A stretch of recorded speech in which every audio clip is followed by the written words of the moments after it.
മഹാരാഷ്ട്രയിലെ ഉജ്ജ്വലമായിട്ടുള്ള BJP വിജയത്തിന് ശേഷം NDAയുടെ വിജയത്തിന് ശേഷമാണ് പാർലമെൻറ്റ് സമ്മേളനം ആരംഭിക്കുന്നത്. നിർഭാഗ്യവശാൽ മഹാരാഷ്ട്രയിലെ തെരഞ്ഞെടുപ്പ് ഫലം കേരളത്തിൽ ആരും ചർച്ച ചെയ്തില്ല എന്നുള്ളത് വളരെ ശ്രദ്ധിക്കപ്പെടേണ്ട ഒരു കാര്യമാണ്. കോൺഗ്രസ് മുന്നണി 40 സീറ്റിലേക്ക് ഒതുങ്ങി. 80% സീറ്റുകളും നരേന്ദ്രമോദിയുടെ മുന്നണി മഹാരാഷ്ട്രയിൽ കരസ്ഥമാക്കി. കേരളത്തിൽ നിന്നുള്ള ഒരു പ്രമുഖ കോൺഗ്രസ് നേതാവിനായിരുന്നു മഹാരാഷ്ട്രയുടെ ചുമതല എന്നാണ് ഇവിടെ വാർത്തയാക്കപ്പെട്ടിരുന്നത്. 20% താഴെ പോയി. അവരാരും തന്നെ കേരളത്തിൽ, ഒരു മാധ്യമവും കേരളത്തിൽ മഹാരാഷ്ട്രയിലെ ഈ ദയനീയമായ പരാജയം ചർച്ചയ്ക്കെടുത്തില്ല. അവരെല്ലാം വിഷയങ്ങൾ തിരിച്ചുവിടാൻ മറ്റു കാര്യങ്ങളാണ് ചർച്ച ചെയ്തത്.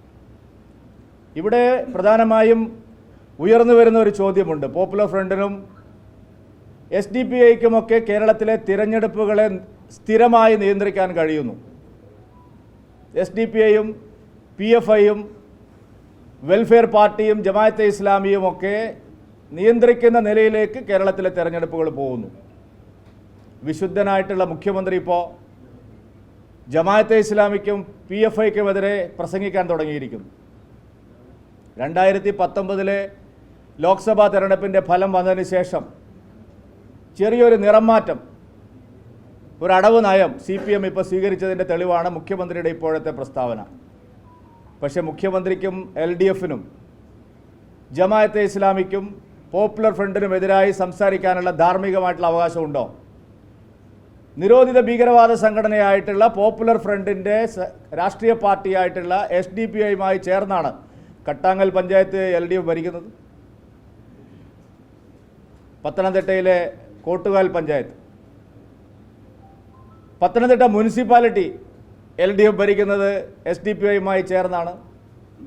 ഷൊർണൂർ മുനിസിപ്പാലിറ്റിയിൽ LDFന് SDPIയുമായി ബന്ധമുണ്ട്. തിരുവനന്തപുരത്ത് ഏറ്റവും ഒടുവിൽ നടന്ന അവിശ്വാസ പ്രമേയത്തിൽ ഒരു ഗ്രാമപഞ്ചായത്തിൻ്റെ ഭരണം SDPIയുടെ സഹായത്തോടു കൂടിയാണ്. കോൺഗ്രസും CPMും SDPIയും ചേർന്നാണ് അവിടെ അവർ ഭരണം പിടിച്ചത്. ഇതെല്ലാം വളരെ വ്യക്തമാകുന്നത് രണ്ട് മുന്നണികൾക്കും മതഭീകരവാദ സംഘടനകളുമായിട്ട് അഭേദ്യമായിട്ടുള്ള ബന്ധമുണ്ട്. പാലക്കാടും ചേലക്കരയിലും വയനാട്ടിലും PFI പരസ്യമായി അവരുടെ ലഘുലേഖകളുമായി UDFനോടൊപ്പം അണിനിരന്നു. കോൺഗ്രസ് നേതാക്കന്മാർ വെൽഫെയർ പാർട്ടി നേതാക്കളുമായും PFI നേതാക്കളുമായിട്ട് പരസ്യമായി ബാന്ധവം ചെയ്തു. SDPIയുമായി ചേർന്ന് തെരഞ്ഞെടുപ്പിൽ മത്സരിക്കുന്നത് കേരളത്തിൽ ഇതാദ്യമല്ല. K. സുധാകരനും രാജ്മോഹൻ ഉണ്ണിത്താൻ ഉൾപ്പെടെ നിരവധി നേതാക്കൾ SDPIയുമായി ചേർന്ന് തെരഞ്ഞെടുപ്പിൽ മത്സരിച്ചിട്ടുണ്ട്. പക്ഷേ SDPIക്കും PFIക്കും ഒരു തെരഞ്ഞെടുപ്പിൽ ഒരു സമുദായത്തെ മുഴുവൻ സ്വാധീനിക്കാൻ കഴിയുന്നു. അതാണ് ഇപ്പോൾ കേരളത്തിൽ ഇനി ചർച്ച ചെയ്യപ്പെടാൻ പോകുന്ന ഏറ്റവും പ്രധാനപ്പെട്ട വിഷയം. മാധ്യമങ്ങളും ഇരു മുന്നണികളും അതിനെ ഗൗരവത്തിലെടുത്തില്ലെങ്കിലും PFIക്ക് കേരളത്തിൽ പൊതുവേ സമാധാനപരമായി പ്രവർത്തിക്കുന്ന ഒരു സമുദായത്തിനകത്ത് പൂർണ്ണമായിട്ടുള്ള നിയന്ത്രണം കൈവരുന്നു. PFI നിയന്ത്രിക്കുന്നത് പോലെ ആരാധനാലയങ്ങളെ ബന്ധപ്പെടാൻ അവർക്ക് കഴിയുന്നു. ആരാധനാലയങ്ങൾ ഉപയോഗിക്കാൻ കഴിയുന്നു. ഇന്നേവരെ കേരളത്തിൽ നാം എവിടെയും കണ്ടിട്ടില്ല ഒരു ഭീകരവാദ ശക്തികൾ, നിരോധിത ഭീകരവാദ സംഘടന ഒരു ജനറൽ ആരാധനാലയങ്ങളിൽ ചെന്ന് അവർക്ക് അവരുടെ ഇംഗിതം നടപ്പാക്കാൻ കഴിയുന്നു. ആരാധനാലയങ്ങളെ ഉപയോഗപ്പെടുത്താൻ കഴിയുന്നു. ഒരു സമുദായത്തെ ആകെ സ്വാധീനിക്കത്തക്ക നിലയിലേക്ക് കേരളത്തിൽ മതഭീകരവാദം വളർന്നിരിക്കുന്നു.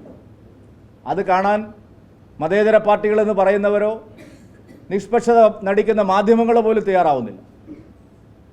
കേരളത്തിൽ തെരഞ്ഞെടുപ്പ് രാഷ്ട്രീയത്തിൽ കുറച്ച് കാലമായി നാം ഇവിടെ മാത്രമല്ല ഇത് കണ്ടത്. നാം പാലായിൽ അത് കണ്ടു, കൽപ്പറ്റയിൽ അത് കണ്ടു, കഴിഞ്ഞ തവണയും പാലക്കാട് അത് കണ്ടു. മതഭീകരവാദ ശക്തികൾ കക്ഷി വ്യത്യാസമില്ലാതെ തോൽപ്പിക്കാൻ ആഗ്രഹിക്കുന്നവരെ തോൽപ്പിക്കാൻ ഒരു സമുദായത്തെ സ്വാധീനിക്കുന്നു. ദൂരവ്യാപകമായിട്ടുള്ള പ്രത്യാഘാതങ്ങൾ ഉണ്ടാക്കുന്ന ഒരു നടപടിയാണ് ഇപ്പോൾ നടന്നുകൊണ്ടിരിക്കുന്നത്. അതിൻ്റെ പാപഭാരത്തിൽ നിന്ന് UDFന് മാത്രമല്ല LDFനും കൈ കഴുകി കളയാൻ കഴിയില്ല. അത്രമാത്രം വർഗീയതയുമായി സന്ധി ചേർന്നുകൊണ്ടുള്ള ഒരു രാഷ്ട്രീയമാണ് കേരളത്തെ മുമ്പോട്ട് നയിക്കുന്നത്. അതിനെതിരായിട്ടുള്ള ജനവികാരം ശക്തിപ്പെടുത്തുക മാത്രമാണ് മതേതരത്വം പുലരണം, സമാധാനം പുലരണം എന്നാഗ്രഹിക്കുന്ന എല്ലാവരുടെയും കടമയായി ഞങ്ങൾ കണക്കാക്കുന്നത്. അതിനുള്ള പോരാട്ടങ്ങൾ തുടർന്ന് മുമ്പോട്ട് കൊണ്ടുപോകണം എന്നുള്ള നിലയിലാണ് ഞങ്ങൾ മുമ്പോട്ട് പോകുന്നത്.